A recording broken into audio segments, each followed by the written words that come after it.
ఎంత ఇచ్చారు?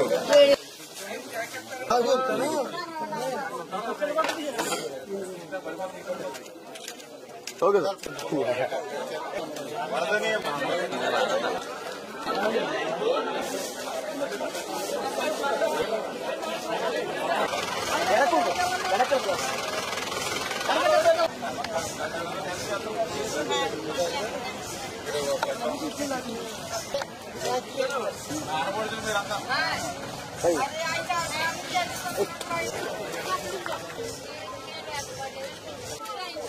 బాబా అక్కడ కూడా ఫోన్లో ఈ యొక్క తెలుగుదేశం, జనసేన, బీజేపీ ప్రభుత్వాన్ని ప్రజలు ఏ రకంగా అయితే ఆశీర్వదించారో ఆ రకంగా కృష్ణమ్మ తల్లి కూడా ఈ యొక్క ఎన్డీఏ ప్రభుత్వాన్ని ఆశీర్వదించినట్టుగా ఉన్నటువంటి పరిస్థితి.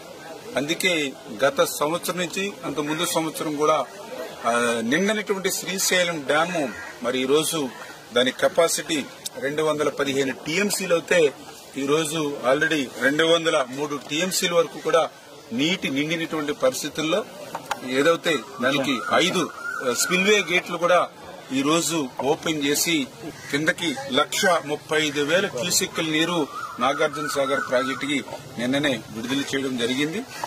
కృష్ణా డెల్టా ఏదైతే ఉందో వారికి కూడా త్రాగునీరు, సాగునీరు కూడా అందించేటువంటి విధంగా ఏదైతే శ్రీశైలంకి రోజుకి దగ్గర 4 లక్షల క్యూసెక్కులు పైబడి నీరు ఏదైతే వస్తుందో దాన్ని ఆ రోజే మేము క్యాలిక్యులేట్ చేసి రాయలసీమ పూర్తి అవసరాలు తీర్చేటువంటి విధంగా పోతిరెడ్డిపాడు ద్వారా నీటిని మేము విడుదల చేస్తూ ఉన్నాం.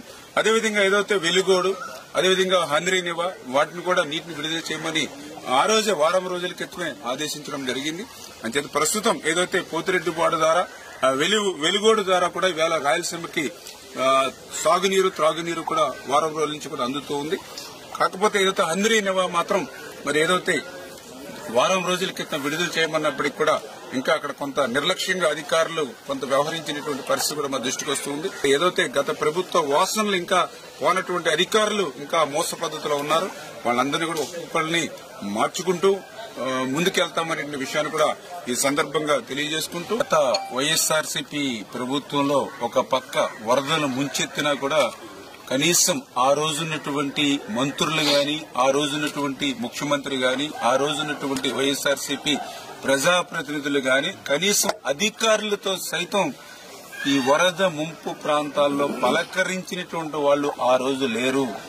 ఆ రోజు పసిపిల్లలకు సైతం పాల ప్యాకెట్లు కూడా లేక ఈ యొక్క వరద నీరుని కాసి వడపెట్టి ఆ వేడి నీళ్లనే చంటి పిల్లలకి పట్టించినటువంటి పరిస్థితి, దుస్థితి గత వైఎస్ఆర్సీపీ పాలనలో మేము చూసాం. కానీ ఈ రోజు తెలుగుదేశం, జనసేన, బీజేపీ, ఎన్డీఏ ప్రభుత్వం వచ్చిన తర్వాత వేళ వరద మా గడపకి తాకక ముందే ఈ యొక్క ఎన్డీఏ ప్రభుత్వం సహాయం మా గడపలోకి వస్తూ ఉన్నాయి. ఆ 25 కేజీల బియ్యం, కందిపప్పు, ఆయిల్ ప్యాకెట్, ఉల్లిపాయలు, ఆలుగడ్డ ఇవన్నీ కూడా మా ఇంటికి చేరుతూ ఉన్నాయి మేము అడగక ముందే అని ఎంతో సంతోషాన్ని, సంతృప్తిని ఇవాళ వరద బాధితులు వ్యక్తం చేస్తున్నటువంటి పరిస్థితి.